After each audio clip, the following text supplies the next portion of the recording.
বন্ধুরা দৃশ্যটা দেখুন, আমরা কি একটা রাস্তা দিয়ে যাচ্ছি, ভয়ঙ্কর রাস্তা।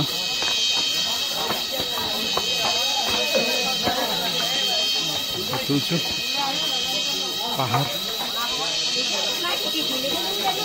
ভয়ঙ্কর পাহাড়। এই পাহাড়ের দুই পাহাড়ের ফাঁক দিয়ে আমাদের নামতে হবে।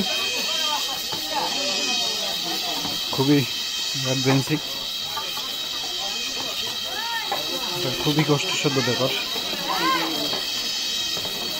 দুই পাহাড়ের মাঝখান দিয়ে পাহাড়টা কেটে তারপর রাস্তাটা তৈরি করা হয়েছে।